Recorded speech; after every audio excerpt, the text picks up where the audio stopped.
Unit 6, Lesson 1, Origins of the Cold War. Unit 6, Lesson 1, Vocabulary. The roots of the Cold War begin with competing ideological systems. The United States wanted to spread democracy and free enterprise throughout the world, while the Soviet Union wanted other countries to adopt communism. So the Cold War became a clash of ideologies, where capitalism favored individualism, freedom, democracy, and limited government. The end goal of capitalism was economic freedom of the citizens, while communism favored collectivism, equality, socialism, and totalitarianism, where the end goal of communism is to convert the world to communism.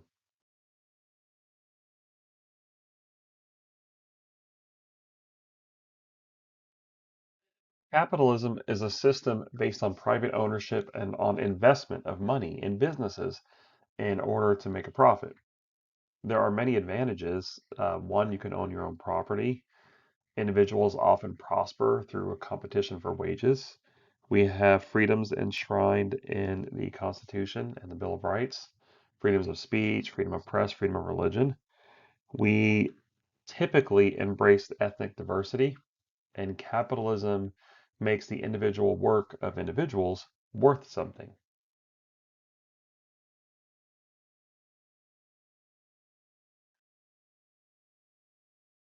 Disadvantages are there's extreme poverty in a capitalistic state.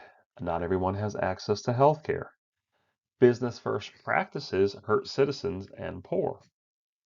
There's corporate monopolies. There's too few people in control of too much business and they have too much power. This system creates vast inequalities of rich versus poor, the haves versus the have nots. Capitalism leads to consumerism. It creates a society of indebted citizens.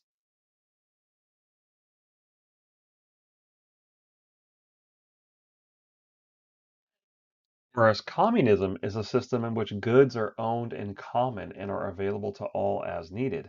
Some of the advantages are that everyone gets something, so it's equal. There's no unemployment. Health care is available for all citizens, and cooperation of the people is accepted because everybody works for the country to benefit, not for each other individually.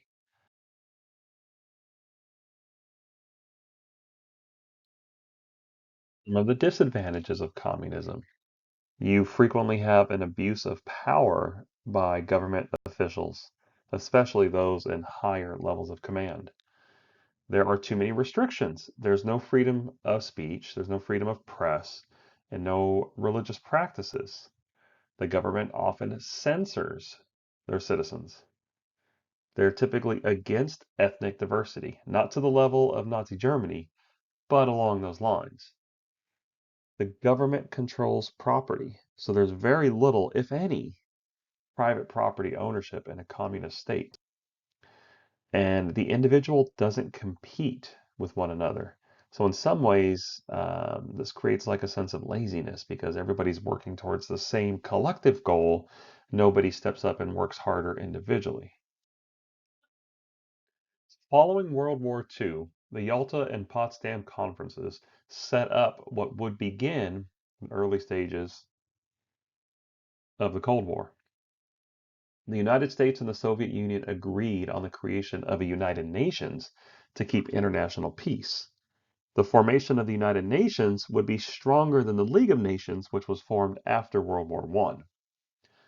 The United States and the Soviet Union agreed that Germany would be divided into four occupation zones so that they couldn't rise up and become a military power and start World War III. Finally, the United States and the Soviet Union agreed to allow free elections in the countries liberated from German Nazi rule. Stalin further pledged free elections in Poland after the war. At the time of the Yalta and Potsdam conferences, President Truman believed the atomic bomb was solely in the hands of the United States and would sway the balance of power in these negotiations in favor of the United States. Cold War was a war of perception. Although the United States and the Soviet Union had been allies during World War II, they soon became rivals in the years after in this Cold War. Neither the United States nor the Soviet Union fully understood the intentions and ambitions of the other. This led to mistrust and military buildups. It brought the world to the brink of World War III and a nuclear holocaust.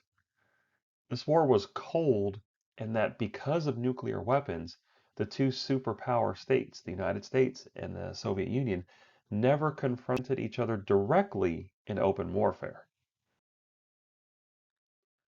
The United States thought that the Soviet expansion would continue and spread communism throughout the world.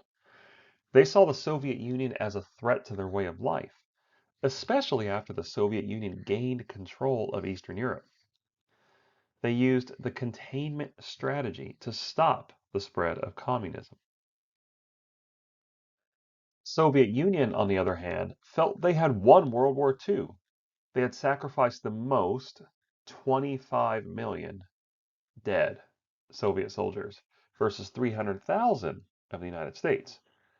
And they felt that they deserved these spoils of war. They had lost so much land after World War I because they left the winning side. Now they wanted to gain land back because they had won. The Soviet Union also wanted to economically raid Eastern Europe to recoup their expenses during the war, especially in Germany. And they saw the US as a threat to their way of life, especially after the US development and use of atomic weapons in Japan and their expansion throughout Europe. The Cold War begins and the Iron Curtain falls on Europe. After World War II, the Soviets saw a growing threat from Western governments, not just the United States. And Premier Stalin wanted to ensure the safety of the Soviet Union and greatly distrusted the West. So Stalin sought to create a wall of satellite countries as a buffer against any future invasions from Europe. The United States during this time also refused to share their atomic bomb secrets. Instead of withdrawing from Eastern Europe, Soviet troops continued to occupy it, and they placed local communists in power in all of the governments of Eastern Europe to help create this iron curtain from the north to the south, insulating the Soviet Union from Western European democratic powers. As this iron curtain of Soviet satellite nations fell over Eastern Europe, it closed it off from the West. Trade and contact was cut off. Over the next 40 years, travel and communication between East and West remained limited. And Eastern European nations that became satellites of the Soviet Union often formed in the mirror image of the Soviet Union and became communist states. The map shows you the countries that became Soviet satellites in 1946, from East Germany and Poland in the north through Czechoslovakia, Hungary, Yugoslavia, Romania, and all the way down to Bulgaria in the south. So during this time, Americans viewed the Soviet occupation of Eastern Europe countries as part of a communist expansion, which threatened to extend to the rest of the world. In 1946, Winston Churchill, Prime Minister of Great Britain, gave a speech at Fulton College in Missouri in the United States, in which he proclaimed that an iron curtain had fallen across Europe.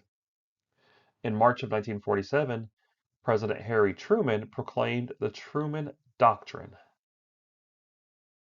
The Truman Doctrine marked a new level of American commitment to a Cold War. The reasoning is that friendly nations to America, Turkey and Greece, were threatened by communist influence. So the Truman Doctrine was a financial aid package to support free peoples who are resisting this attempted influence by communists. And it sent $400 million worth of war supplies to Greece to help push out communism. During the time of the Truman Doctrine, the United States adopted the policy of containment, which by definition was applying firm diplomatic, economic, and military counterpressure. This way, the United States could block Soviet aggression. The policy of containment was formulated to stop Soviet expansion without having to go to direct war. Ironically, the Soviets were looking for insulation for protection from the capitalist West. Containment policy was meant to stop the spread of communism throughout the world. The National Security Council Report, number 68, was the containment doctrine, and it was later expanded in 1949 because of NSC 68, which called for a dramatic increase in defense spending from $13 billion to $50 billion a year, and it was paid for with a large tax increase. NSC 68 served as the framework for American policy over the next 20 years. This led to an escalation or an increase in arms buildup in manufacturing in America. The Marshall Plan, named after General George C. Marshall, was a massive recovery program where America allocated $17 billion to Western Europe. President Truman was convinced that communism attracted people only when they were desperate and miserable, primarily from being broke. He believed that fighting poverty in Europe would make them more resistant to communism by raising their living standards. His Secretary of State, former General George Marshall, proposed that aid be given to the countries of Western Europe to help them rebuild their economies. Marshall and President Truman hoped to avoid the economic chaos that had followed World War I. They believed that economic aid would create strong European allies and future trading partners for the United States. The Marshall Plan, as it became known, was extremely successful in speeding up the economic recovery of Western Europe and created new goodwill towards the U.S. This map shows you which countries received the greatest amount of aid in Western Europe at the height of the Marshall Plan in 1947 and 1948. 1948, the French, British, and Americans decided to merge their occupation zones into a single state called West Germany. Berlin, the former German capital, was in the Soviet zone. Berlin itself was split up between East and West Berlin. It had been divided into four sectors, each occupied by a different power: Great Britain, France, America, or the Soviets. The Soviets reacted to the merging of the western zones by blockading West Berlin,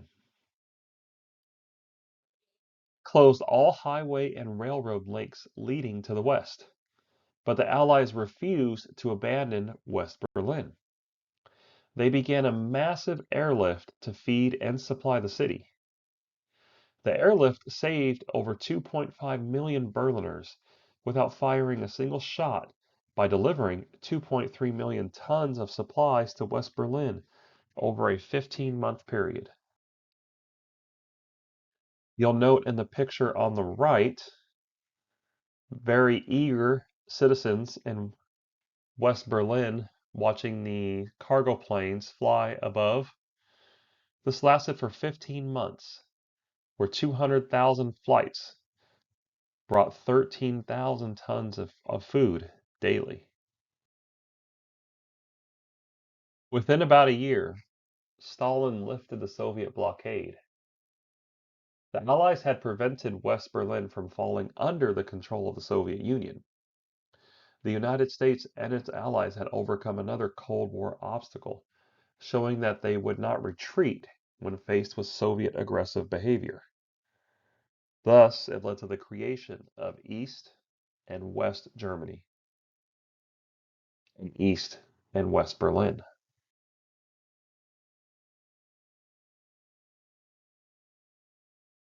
There's a map showing you West and East Germany in the larger scale, and then West and East Berlin in the small detail.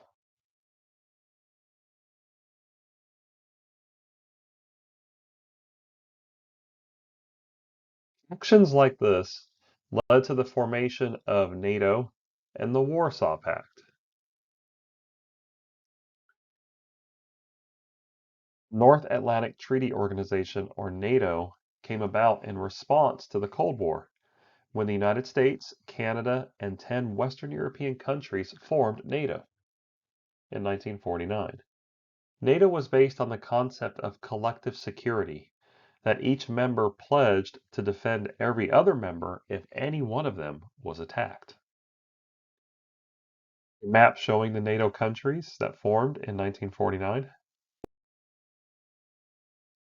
Listing of the original 12 NATO countries, as well as 4 others that were added in subsequent years. Through NATO, the United States extended its umbrella of protection from nuclear weapons to Western Europe. The Soviet Union responded by creating the Warsaw Pact with its Eastern European satellites in 1955. The formation of the Warsaw Pact was seen as a response to the creation of NATO, although it did not occur until 6 years after NATO came into existence.